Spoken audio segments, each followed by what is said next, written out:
Into the wild I'll go, and into the wild I am. It's been a while, freedom child, since I left my roots back home. Into the wild I'll go, and into the wild I am. It's been a while, freedom child, since I left my roots back home. Welcome to the Freebirth Society podcast. This is a radical space for women who are ready to celebrate their autonomous choices in birth, motherhood, and beyond. Together, we'll learn about wild birth through personal narrative, we'll explore the politics of birth, and we'll analyze everything that relates to our lives as women from a feminist perspective. Here's your host, Emily Saldea. It's been a while, freedom child, since I left my roots back home.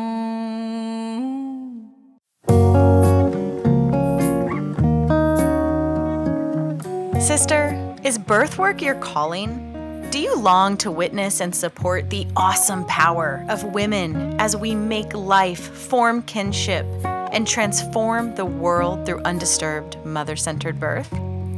In your most expansive vision of your life, are you the authentic midwife of your community, walking in total grace, reciprocity, and trust with women through the sacred portal of pregnancy and birth? Then our groundbreaking Radical Birthkeeper School is for you. It is an immersive, live, intensive mastermind in all things authentic midwifery that will give you the blueprint and guidance to launch a life-altering, world-shaking radical birth brand and business. Think birth business mastermind, life-changing coaching intensive, deep dive into all things birth, step-by-step roadmap for serving women authentically, and the wise woman initiation that you have been dreaming of, all rolled into one epic program that will change your entire life. It is time to become the lighthouse that guides women home to ourselves. Our next round begins September 1st, 2021. Head to freebirthsocietycourses.com/radicalbirthkeeper now to claim your spot and say yes to your calling.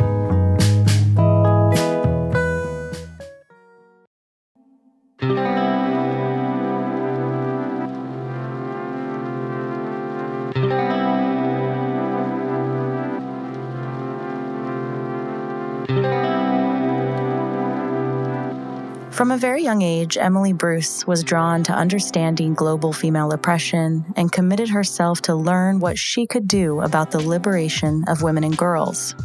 Emily tells us of the life-changing experience of living in a mothering home that provided support to otherwise homeless women. Seeing what a woman-centered, supportive household offered, and within that witnessing the sincere transformation of mothers, soon cemented Emily's unwavering belief in the need for matriarchy. Now a radical birthkeeper and a part of the Freebirth Society team, Emily shares her own story of transformation in birth work.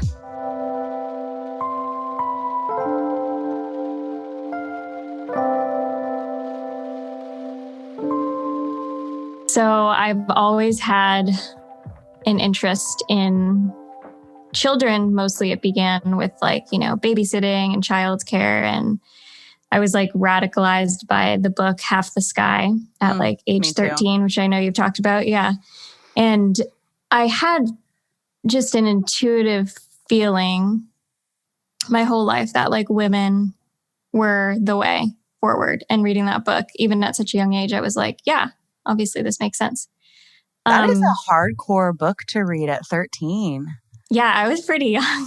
Wow. I mean, it's great. It's the truth. It is what's happening. Yeah. For anyone that doesn't know, I highly recommend it. And it's an incredibly written book on female oppression around the world. And each chapter takes a different issue of female oppression and unpacks it, explains it. And then also one of the most beautiful parts of it, since obviously that stuff's not beautiful, is it follows stories of girls and women who get a chance to to reach beyond the ceiling of their culture's oppression. And so there really is a message of hope and in what is possible if we could wake up and activate. And so highly recommend it. It absolutely changed the trajectory of my life.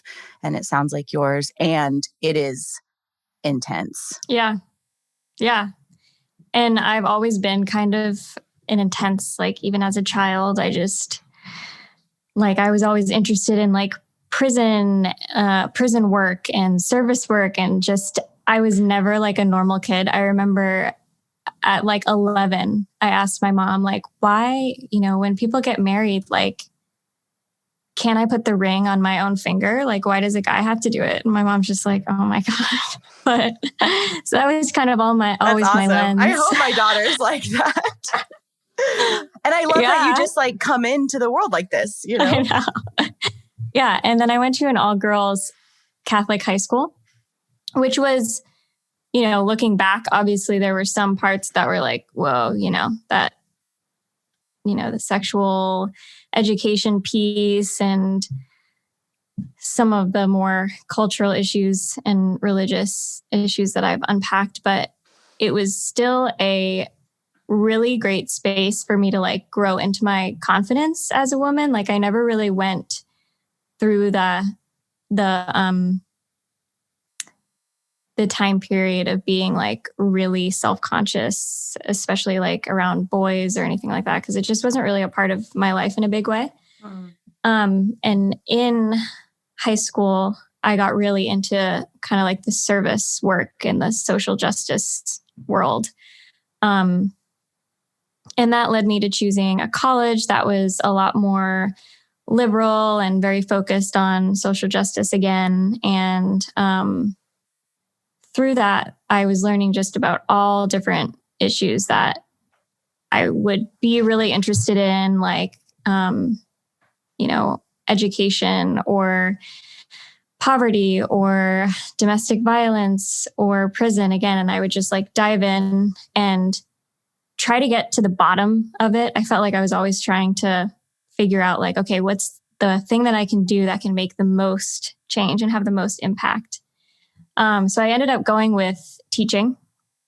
And so I majored in education, and I was really involved in all of the schools that I would student teach at and try to really, bond with the students and get to know their families and throw myself into this world. And I just pictured myself being like the community teacher that, everyone goes to, and, a little bit of the hero complex, like every kid loves. And I just had these amazing lesson plans. You're going to save the world. I'm going to save the world. Hell yeah. Yeah. And, I was really, my whole life also, people were like, you're too smart to be a teacher, which is something that a lot of women and a lot of teachers hear, because it's weird. Like, yeah. Even like professors that I had were like, you sure you don't want to like be a superintendent or like a principal, and I knew that I was very smart and had a different lens that I was looking through. I always looked at teaching so much differently than just like a lesson plan. And I think that's what they were getting at, was that I had this like view of like, no, I'm doing this because I do want to change the world. And like, I see kids and I see families, and investing in them as really important. But in that system of education, I wasn't able to do anything that I wanted. Like I had to teach I had to go off scripts, and I had to, not say certain things, and I couldn't like hug kids. I mean, obviously I did all of those things, but I just knew from like year one that I couldn't live like that, because I was just so boxed in. So when I was teaching, I think this is where it began. I just was like, okay, the kids are really important, but at the end of the day, the kids are going back to their families. The kids are primarily going back to their moms. And I saw firsthand the effect that like these under-supported and under-resourced moms, like what that was doing to the kids. Like no matter what I did, I could have the best lesson and pour so much time and energy and love into the kids. But like if they got home and mom wasn't around until 9 p.m., like does nothing. Yeah. So I saw that very clearly and I loved the kids. I loved the kids that I taught. And they changed my life. But I just knew I was like, nope, I got to go even one step more. I got to work with moms. I got to work with women. So this opportunity like fell into my lap to do a year of service out in Arizona, where I would be living in a house, and it's kind of based off the Catholic worker movement, where the people who were experiencing homelessness would live with volunteers. And like, it was kind of like an open community, intentional community. And so they took that concept and applied it to pregnant women because pregnant women are often turned away from homeless shelters because of like liability issues and all that bullshit. So there were 4 homes in Arizona where I was, and they had 2 volunteers who lived there full time, like house managers, and then up to 7 women at a time.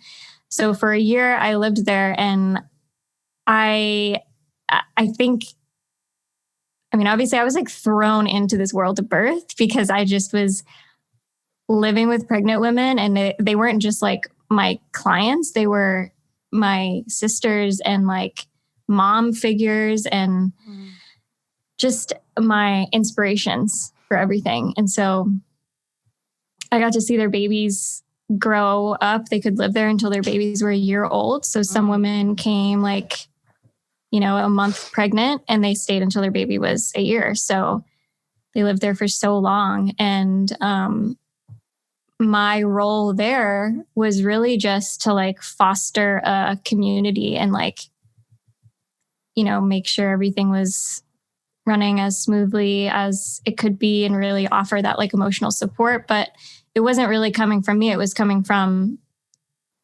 the presence of women, especially mothers, like gathering together, and pregnant women being able to like sit with each other. And there would be these really beautiful moments where I would like wake up in the middle of the night to get a glass of water, and I would walk out in the living room, and there would be like 4 moms just like breastfeeding and rocking their babies. And these were women that really didn't have support before.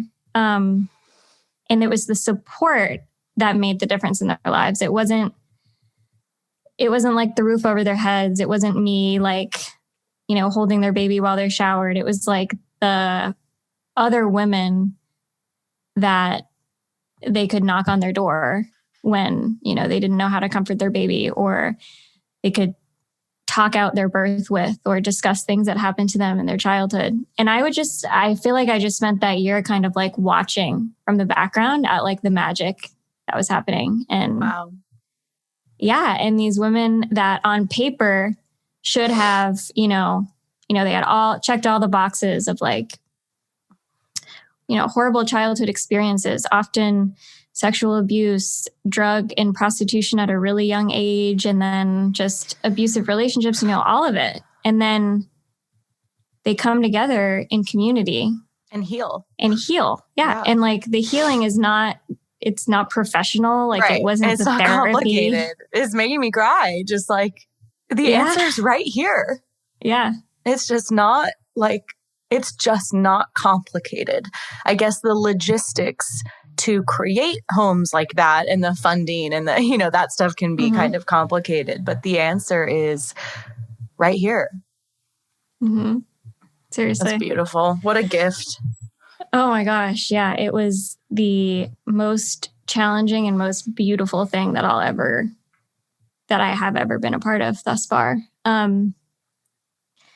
So, you know, with that and with my lens, you know, not everyone saw it that way. I was like, this is the answer, like same as you. I was just like, this is the future of the world. Totally. This is what I've been looking for. Like, this is how we heal the world. But, you know, not everyone saw it like that. Everyone's just like, you know, this is like the job that I'm doing right now, or this is really great. I'm creating a lot of relationships, but I definitely was like, this is how what I want to do with my life. Like, I want to always be a part of this like matriarchal healing. And so with that view and with these women that I just was so fiercely like protective of and so aware of like the deep healing that they were doing every single day, I was really excited for them to give birth. And I was like, just seeing, you know, how much they had healed, especially relationships with their body and with their sexuality through their pregnancy, and like really coming to love themselves as like the bearer of life. I was just like, wow, birth is going to be just the culmination of that. Yeah, the face you're making right now. Right. Let me guess. Yeah. So it was, I think back because I didn't spend, 5-10 years as a doula. I didn't even spend a year as a doula because my first, like, it was so obvious to me. It was so extreme that I had these women that I loved, that I saw heal from all of this shit. I saw them go in to the hospital and I saw them come out, and it was like, broken again. Broken again. Mm-hmm. Repeat the whole fucking cycle. Right. Yeah. And so it was just obvious to me. And I actually didn't attend a birth because it was, obviously it was like, if the women wanted you there, they would ask. Or it wasn't always me that they asked. So I didn't attend a birth until 9 months in. But I saw this so many times, and I saw the postpartum depression. I'm putting it in quotes because it's like not just something that you magically catch. Like it's contagious. Right. Yeah. Because, we had, and thankfully in this home, we had the buffers. We had women cooking food. We had women up at all hours of the night. They had me that they would like knock on the door at 3 a.m. and just be like, I can't. And they would just give me their baby, So all of that was there. And so I feel like the effect was less, but it was obvious to me, just like the look in their eyes changed. And so I just see it so clearly. And even like no one questioned this, but I always was like, it's weird that they leave and go somewhere and come back, have a baby. It just felt very like disjointed. Yeah. And I was even realizing that, without even ever having attended a birth. So when I did attend my first birth, I was so excited. I was just like, this is, everything I've ever wanted to see, like the culmination of the power. And like this mom, the first mom whose birth I attended, we had done so much work together. Like, she was younger than I was at the time. She was like 21, I was 23. And we had just really come to a place of trust that it was hard for us to get there, but like it felt really special. And I felt very honored that she wanted me there, because at first it was really hard to, find that point of connection. And so I was so excited. I was like supposed to go on vacation, cancel my vacation because I was like, I can't, this is birth. This is like all I wanted to do. And of course, like, because it feels like you're going to get to touch the Holy Grail. Yes. And I was like, I'm so excited to see this woman at the peak culmination of everything that she's worked for. Because I saw day in and day out her struggle to stay sober, struggle to stay alive, like stay supported and, continue with the pregnancy. And it was just like, oh my gosh, like it's worth it. It's worth it. It's worth it. Yeah. I mean, there's definitely a huge kind of like karmic pattern or something that I have with this woman and her baby, because her baby actually died 2 years like after the birth. Oh my God. Yeah, due to like health complications and everything. But it was the same. This is crazy, but he died the day that the Radical Birthkeeper School opened for enrollment. Oh. Yeah. And it was just like, this is the answer, but that's kind of skipping forward in the story. But yeah, it was a horrible, horrible, horrible experience for me. I can't speak for her, but from what she, went through and from what she debriefed with me, I can totally say it was traumatizing for her as well. And I remember leaving the hospital and literally collapsing on like the floor of the parking garage and just crying. And my like worldview was shattered. I felt like, because I was like, wait, this is what happens? Like, this is birth? And I knew it wasn't. I remember that. Yeah. I literally collapsed in a parking garage after my first hospital birth too. And yeah. And I went back to the house, and I remember none of the other volunteers really like getting it, because they had been to other births and they were just like, yeah, whatever. But I was like, okay, clearly I'm seeing something differently. Like I had a really just clear lens of like, no, this shit is not right. And like something's not right. And I think once again, this kind of like getting thrown head first, it was like the connection for me that I saw between knowing these women's histories. And it wasn't just these women, a lot of women, most women have history of sexual assault and sexual abuse, and just seeing that direct parallel. And I'm just like, I took everything in me to not like wrestle the doctor to the ground and like scream. And I've had to like do those things in my kind of like trauma healing work going forward, because I don't know how you watch over and over that kind of shit and not just like feel it building up in your body. You have to compartmentalize it and lie to yourself. Yeah. You have to create cognitive dissonance and believe that it's worth it.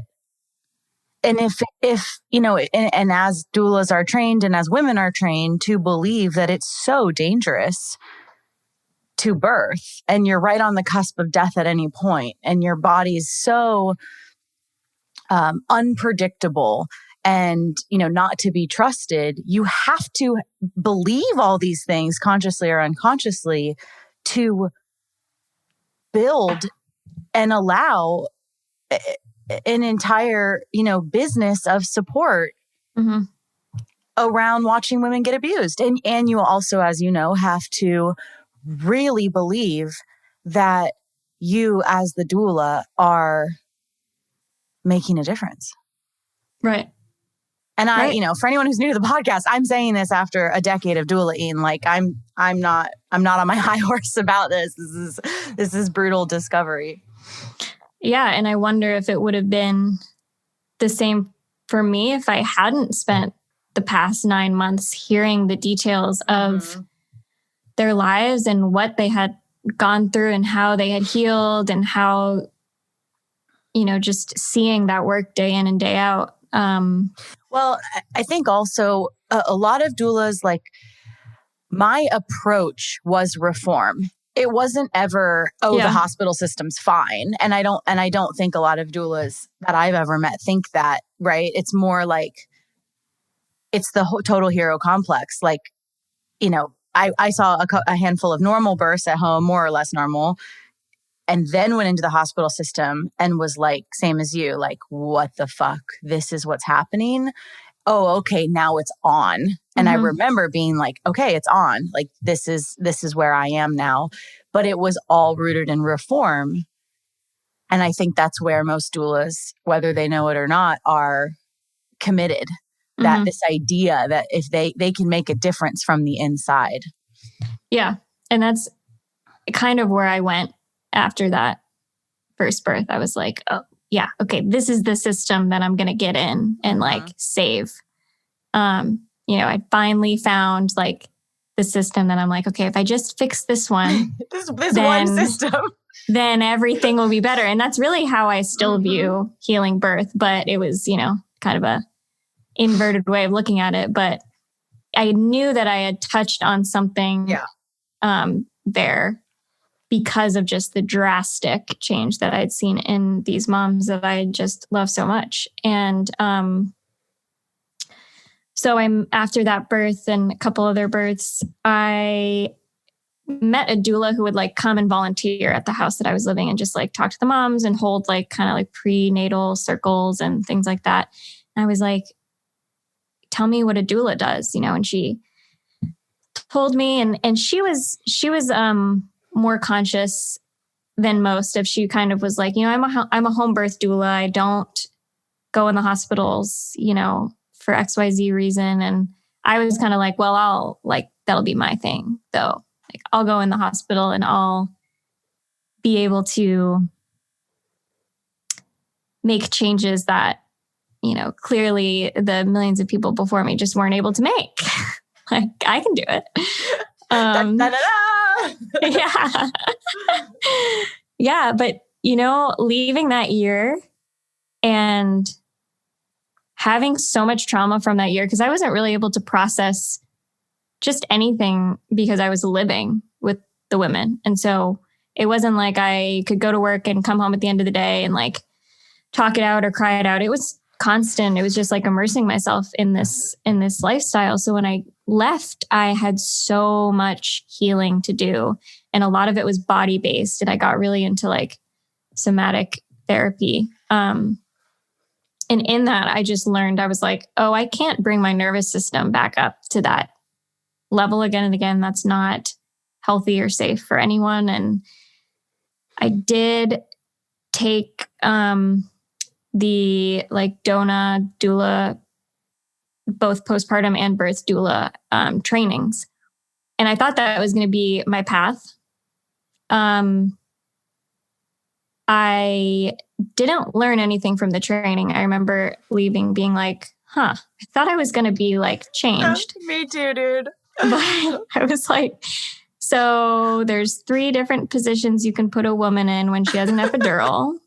Right. And this is what a forceps, like it. Yeah. So I left there being like, okay, well, I know this is the path. I guess I don't really know how I'm going to get there because that didn't really feel like it was it. But I tried, and I'm the type of person that like, I dive into things and I will do them once I have the idea. And I couldn't figure out why I wasn't pursuing this doula route. Like I was just like,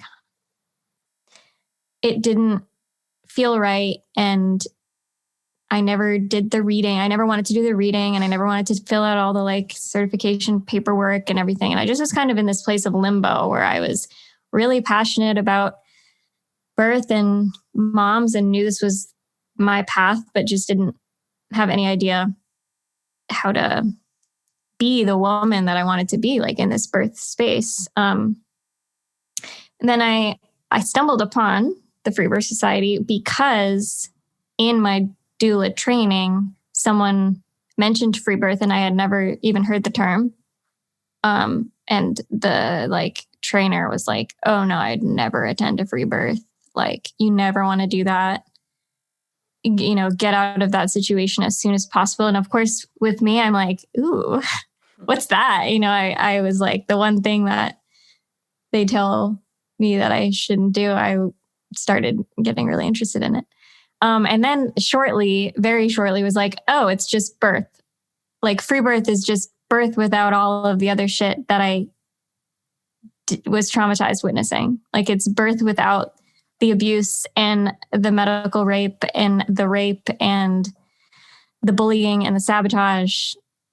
So it was both like a mind blown moment, but also just a complete, like, yeah, it's so simple and this is it.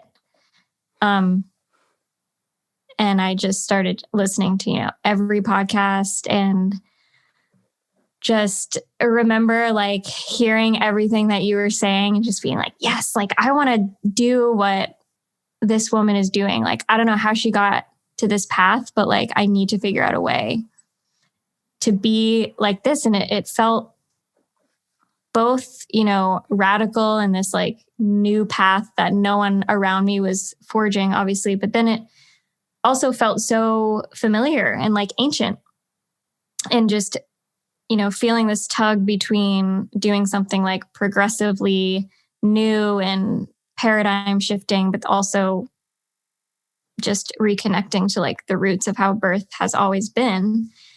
So that got me really into just like diving into the history of birth, and, the business of being born was like documentary that I was like, now if I watched it would probably have like some issue, but that really helped me understand how we got to where we are. Yeah, the historical stuff in there is great. Mm-hmm. Yeah. And that I was like, okay, so, along the way, it got fucked up like everything else, but we can go back to how it was.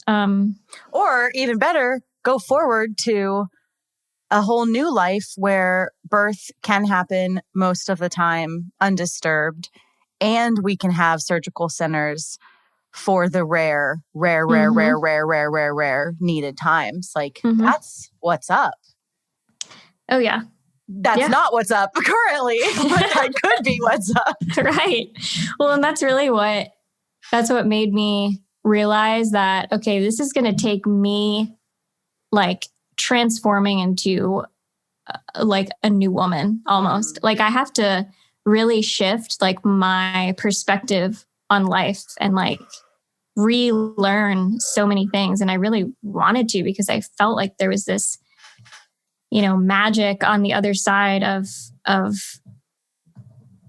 trusting and believing that like our bodies are not broken, and that we are able to give birth and to heal the world through that. And so that kind of started my process of like deprogramming all of that. And I felt like my eyes were just like opened from that day forward. And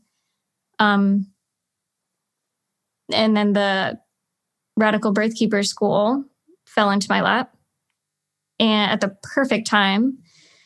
And there wasn't even a question. Like it was just, this is what I've been looking for. Like not a professional, here's how, here's like your little doula badge, and here's how you talk to the doctor, and here's how you like get the nurse to like you and bring cookies to the nurse's station. Oh my God. And all of that, like literally went against every fiber in my body.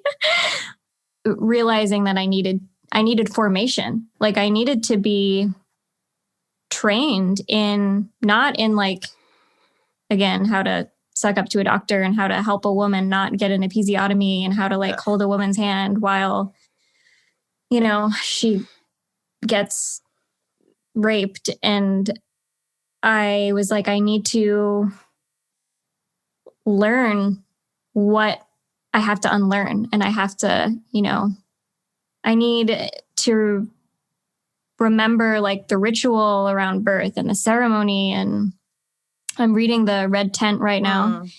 And it's so beautiful to just like, I literally reread paragraphs of just like the women and the way that life was. And just the stark contrast now of how we have lost so much ceremony and intention around anything. And that's really like what I found in the Radical Birthkeeper School was the formation that I was looking for, and like how to help me, or how to show me the tools to become like the woman that I need to help usher in like this new way. And, that woman that I'm becoming and that I was surrounded by in the school, like she's not in the system trying to cater to anyone and trying to play like the good girl and try to undercover, make change or lie to herself that she's making change. Like, right. Like she is, she's like a goddess and a trailblazer and a leader. Yeah. And the quote that I'm pretty sure I heard on your podcast, like about being the lighthouse, that, you know, shining brightly and reminding women like the way home, reminding them who they are. Yeah. And I've thought about that, you know, every day. Yeah. So the school really, once again, threw me just into this portal of becoming a new woman. But again, it's like the woman that I would have grown up to be if I had been surrounded by, you know, these rituals and these matriarchs and these women that were connected to their cycles and to the births. And yeah, it's like, that's the great remembering. Yeah. And so it just felt so great all along the way. So who are you now? What does life look like as a birthkeeper beyond the school? I feel like it's given me so much freedom. Whereas when I was, you know, trying to pursue the more professional doula route, I was like, okay, I can only do this and I can only say this and I can't do this or else I'll get like kicked out. And, you know, I can't, so many rules and so many codes to like fit into. And through the Radical Birthkeeper School, it's like I've allowed myself to dream up just a whole community of women and how can I bring women in and how can I connect and start like rebuilding the world like as I want to see it, instead of just reforming and fixing the things that I could see were messed up. So I definitely consider myself a birthkeeper, but it's so much more. It's the woman that, you know, my friends come to when they have questions about their periods and birth control and anything to do with, you know, birth and pregnancy. Of course, it's like somehow I'm over here keeping all of these, you know, these truths that have just been hidden. And it's community organizing too, right?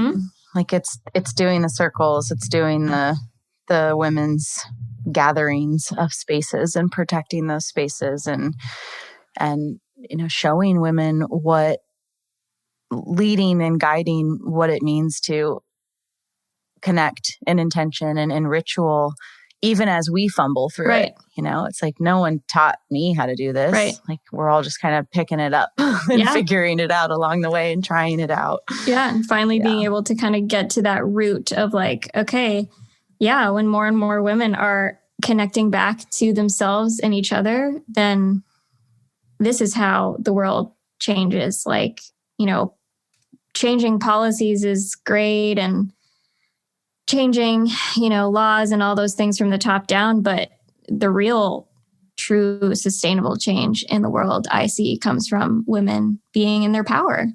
And that's really like the school really helped me step into my own power. And when a woman does that, it's like the women around her all either step up or they kind of run away. And yeah, I mean, both of those things have happened to me, honestly, since the school. There have been, I've lost some people, but then other women have come out of the woodwork that I didn't know were in this area, and women that were in my life that I didn't know were so powerful. And it's been so beautiful. Yeah. Yeah, they're watching. Yeah, we just talked about that in the school, in the new cohort. Just our last class was kind of referencing that this is a big, like, the image I get is like shaking a tree.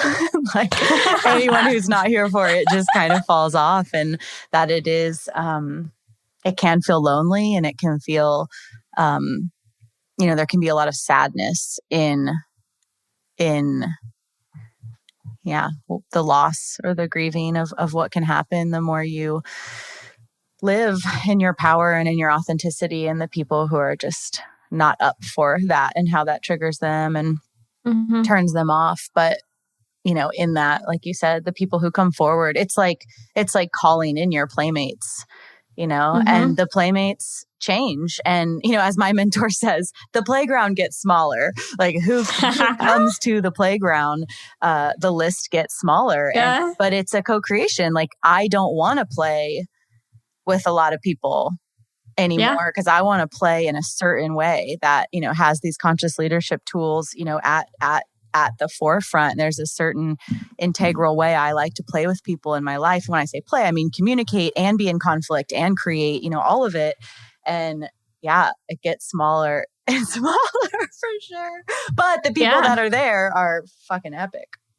Right. And I've definitely had to check in and be like, okay, am I, okay with losing this connection or okay with losing this friendship? And every time it's been like, yes, because I love who I am and like who I'm becoming. And it used to be so much more externally sourced. And like, honestly, after the school and during the school, I learned how much I truly like wanted to start leaning into my inner sourcing and my intuition, and how that for me was the most important. So then all of, any friendships or relationships that that have been growing apart or that I've lost, it's been like peaceful because I'm excited about the direction that I'm going in. And just like you said, like I know that there are women that I'm calling in and relationships that I'm calling in. And the more that I can just be clear about that, it's a really like exciting future. It's like just a rebirth. I love that. That feels really gratifying to hear that one of your biggest takeaways was to like turn into your own authenticity, because that's what's up, right? And in the framework of the tools, it sounds like you are choosing and learning how to really generate your own approval and security and control. And what happens in that, like you just like unshackle yourself to all of this social prison, that we're born into. And it is the journey of becoming a leader. It's why these tools are called conscious leadership tools, it is the path of being a conscious leader. And like, what is more exciting for the world than a woman becoming a conscious leader? Oh my God. Right. It's everything, Yeah. So cool. So is there anything else you wanted to say or share?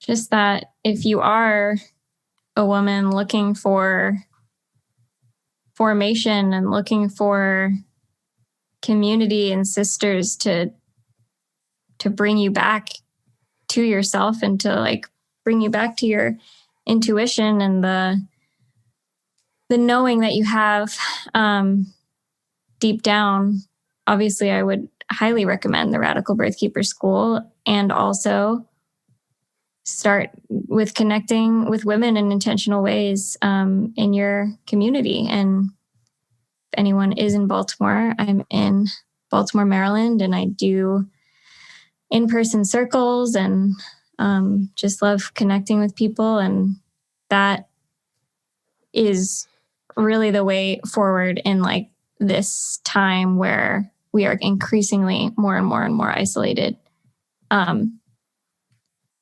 So I think just keeping that vision of women gathering in this time where it's literally like illegal to gather. And the astrology right now of the current moment is directly parallel to a lot of what was going on during the witch hunt times in like the 1600s. And I see it the same. Like we're being so tracked and separated and scared and isolated. And I think deep, deep, deep down, we know that that's not the way.